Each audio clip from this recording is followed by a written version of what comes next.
अस्सलाम वालेकुम। तो डियर स्टूडेंट्स,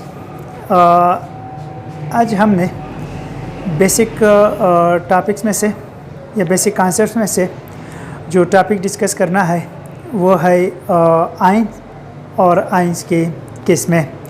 तो व्हाट इज़ आइन, आइन किसे कहते हैं। तो टॉपिक जो है हमारा वो है आइन।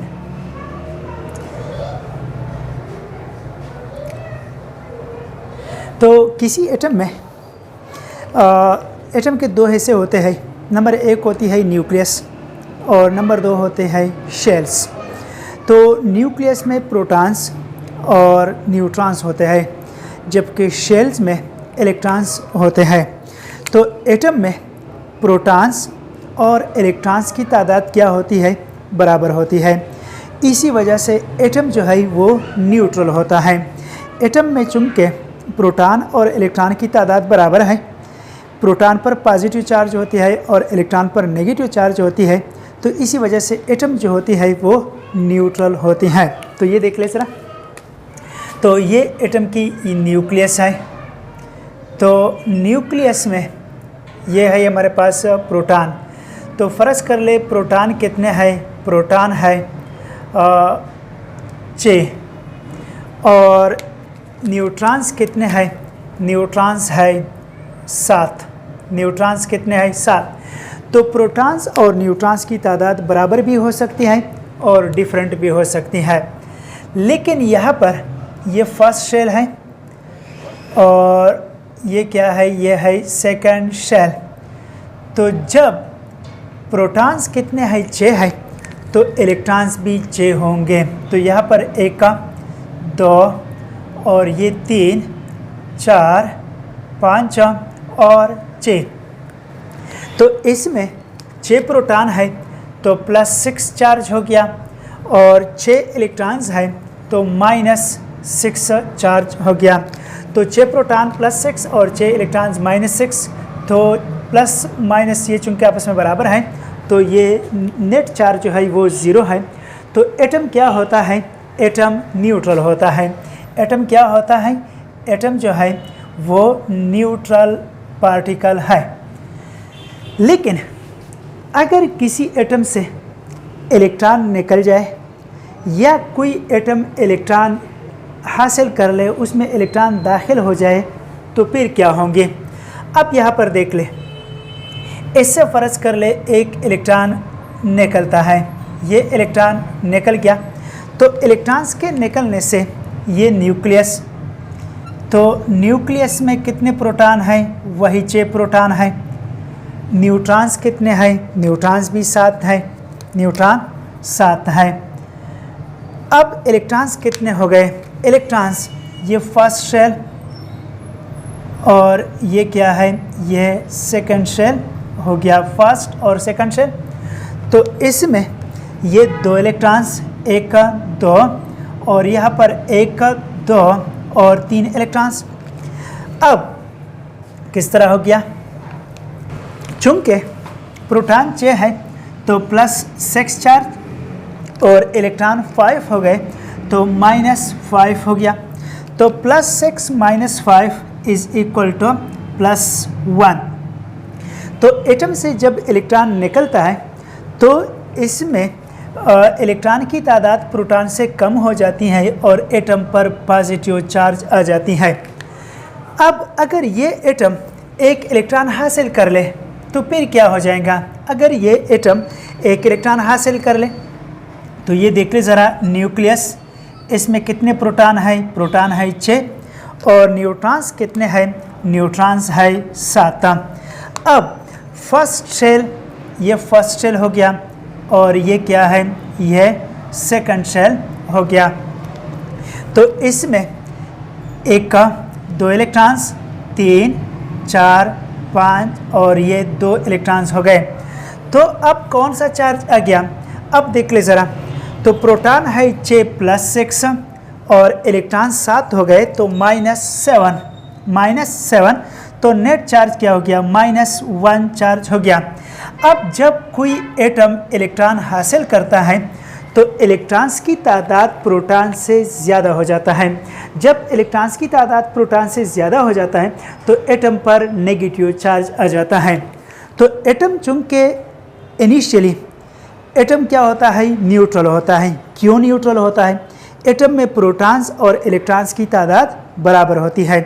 लेकिन अगर एटम से इलेक्ट्रॉन निकल जाए या एटम इलेक्ट्रॉन हासिल कर ले, तो जब इलेक्ट्रॉन निकल जाए तो क्या हो जाती है, इलेक्ट्रॉन्स की तादाद प्रोटॉन से कम हो जाती है और एटम पर पॉजिटिव चार्ज आ जाती है। और अगर एटम इलेक्ट्रॉन हासिल कर ले तो इलेक्ट्रॉन्स की तादाद प्रोटॉन से फिर बढ़ जाती है और क्या हो जाती है, एटम पर नेगेटिव चार्ज आ जाती है। तो ऐसा एटम जिस पर पॉजिटिव या नेगेटिव चार्ज हो उसको आयन कहा जाता है। तो व्हाट इज आयन? आयन कैसे कहते हैं? एन एटम हैविंग पॉजिटिव और negative charge is called ion. An atom having positive or negative charge is called ion. अब आयन्स की दो किस्में हैं। नंबर एक होती है पॉजिटिव आयन और नंबर दो है नेगेटिव आयन। तो ये जो पॉजिटिव आयन है इसको केटायन कहा जाता है। क्या कहा जाता है? केटायन। और ये जो नेगेटिव आयन है इसको क्या कहा जाता है? इसको एनायन कहा जाता है। तो what is cation and what is anion? तो केटायन कैसे कहते हैं? केटायन से क्या मुराद है? तो positive charge ion is called cation. Positive charge ion is called cation. What is cation? Positive charge ion is called cation. तो when an atom loses electron, जब कोई एटम इलेक्ट्रॉन ज़ाया करता है, एटम से इलेक्ट्रॉन निकलता है, then the number of electrons become less than the number of protons and atom will have positive charge. तो positive charge ion is called cation. और याद रखना कि केटायन का जो रेडियस होता है वो पेरेंट एटम के मुकाबले में क्या होता है? स्मॉलर होता है। तो यहाँ पर ये बात याद रखना, द रेडियस खाली जगह है, the radius of a cation is less than that of parent atom. Cation का जो रेडियस होता है वो पेरेंट एटम से क्या होता है? कम होता है। और नंबर दो क्या है? नंबर दो है एनायन। तो व्हाट इज एनायन? एनायन किसे कहते हैं? तो negative charge ion is called anion. Negative charge ion is called anion. तो यहाँ पर एटम में चूंकि प्रोटॉन्स और इलेक्ट्रॉन्स की तादाद क्या होती है? बराबर होती है, न्यूट्रल होता है। अब जब एटम इलेक्ट्रॉन हासिल करता है, एटम में इलेक्ट्रॉन दाखिल हो जाता है, इसके मुख्तलिफ रीज़न्स है कि क्यों इलेक्ट्रॉन एटम में इंटर होता है, क्यों एटम इलेक्ट्रॉन हासिल करता है, इसके मुख्तलिफ रीज़न्स है। तो जब इलेक्ट्रॉन हासिल करता है तो आखिरी शेल में इलेक्ट्रॉन्स की तादाद बढ़ जाती है। अच्छा, इलेक्ट्रॉन की तादाद चूँकि प्रोटॉन से बढ़ जाती हैं और एटम पर क्या हो जाती है? एटम पर नेगेटिव चार्ज आ जाती है और नेगेटिव चार्ज आयन को क्या कहा जाता है? एनायन कहा जाता है। और एनायन का जो रेडियस होता है वो पेरेंट एटम के मुकाबले में क्या होता है? ज़्यादा होता है। क्यों ज़्यादा होता है? तो चूँकि आखिरी शेल में इलेक्ट्रॉन्स की तादाद बढ़ जाती है, उसमें रिपल्शन हो जाती है, रिपल्शन की वजह से वो शेल एक्सपेंड हो जाता है, तो इसी वजह से एनायन का रेडियस जो है वो पेरेंट एटम से ज़्यादा होता है। No the radius of an anion is greater than that of parent atom.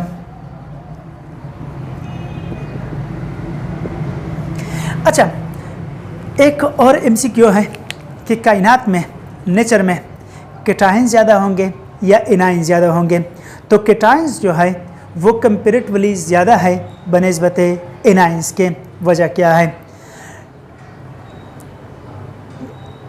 Number एक जो है वो ये है कि अक्सर एलिमेंट जो है वो मेटल्स हैं और मेटल्स इलेक्ट्रॉन देकर पॉजिटिव आयन बनाने की सलाहियत रखते हैं या पॉजिटिव आयन बनाते हैं, और नॉन मेटल्स जो है उनकी तादाद कम है और वो इलेक्ट्रॉन्स कम लेते हैं तो उनकी तादाद भी कम हो गई।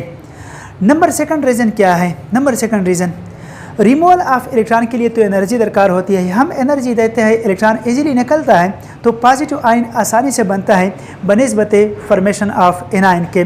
तो नेगेटिव आयन जब हम बनाते हैं उसको इलेक्ट्रॉन देते हैं, it is very difficult to remove electron from atom. तो इसी वजह से केटाइंस जो है वो ज़्यादा होते हैं बनिस्बत एनाइंस के। तो cations are more abundantly than anions, cations जो है वो एनाइंस से ज़्यादा होते हैं। नंबर नेक्स्ट जो है नंबर सेकंड वो है मॉलिक्यूलर आयन। तो what are molecular ion? Molecular ion किसे कहते हैं? मॉलिक्यूलर आयन, जब किसी एटम पर पॉजिटिव या नेगेटिव चार्ज होती है तो उसको क्या कहा जाता है? उसको सिंपल आयन कहा जाता है। लेकिन किसी मॉलिक्यूल पर अगर पॉजिटिव या नेगेटिव चार्ज है तो उसको फिर क्या कहा जाता है? मॉलिक्यूलर आयन कहा जाता है। तो a molecule or group having positive और negative charge is called molecular ion। अगर किसी मॉलिक्यूल पर पॉजिटिव या नेगेटिव चार्ज है तो उसको क्या कहा जाता है? मॉलिक्यूलर आयन कहा जाता है। तो मॉलिक्यूलर आयन ये किस तरह होती है? तो जिस तरह किसी एटम में प्रोटॉन्स और इलेक्ट्रॉन्स की तादाद बराबर होती है, इसी तरह एक मॉलिक्यूल में भी प्रोटॉन्स और इलेक्ट्रॉन्स की तादाद बराबर होती हैं। तो आइए एक एग्जांपल की तरफ। तो यह है हमारे पास वाटर का एक मॉलिक्यूल H2O मॉलिक्यूल। तो H2O में ये ऑक्सीजन एटम है, इसमें 8 प्रोटॉन है। कितने प्रोटॉन है? 8 प्रोटॉन है। तो फर्स्ट शेल में क्या है? ये एक का 2 इलेक्ट्रॉन्स, और सेकंड शेल में कितने इलेक्ट्रॉन्स हो गए? ये 2 4 5 6। प्रोटॉन कितने हैं ऑक्सीजन में? 8, और इलेक्ट्रॉन्स कितने हैं? वो भी 8 हैं। अब यहाँ पर ये एक हाइड्रोजन एटम है, इसका मरकज़ा एक प्रोटॉन, और ये दूसरा हाइड्रोजन, इसमें भी एक प्रोटॉन है, एक प्रोटॉन और एक प्रोटॉन। अब इसका ये शेल है, क्या है? शेल, और इसका ये क्या है? शेल हो गया। तो ये इलेक्ट्रॉन्स मुश्तरक करते हैं। तो H2O के एक मॉलिक्यूल में टोटल प्रोटॉन्स कितने हो गए? प्रोटॉन्स हो गए 10। 8 ऑक्सीजन में हो गए, एक इस हाइड्रोजन में, एक इसमें, 2 और 8 10, और इलेक्ट्रॉन्स कितने हैं? वो भी 10 हैं। तो यहाँ पर ये क्या है? नेट चार्ज 0 है। तो H2O मॉलिक्यूल न्यूट्रल है।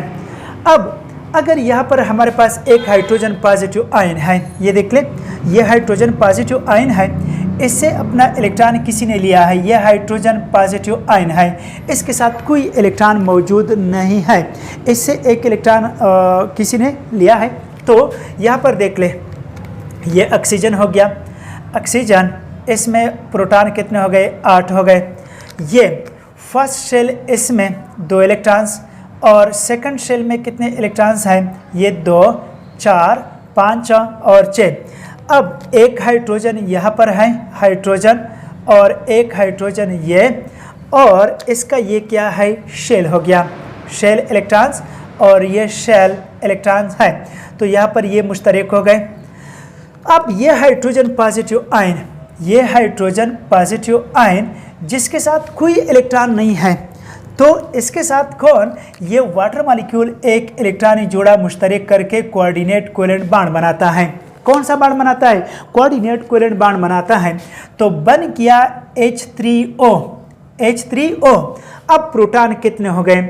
8 9 10 11। तो प्रोटॉन हो गए 11, और इलेक्ट्रॉन्स कितने हो गए?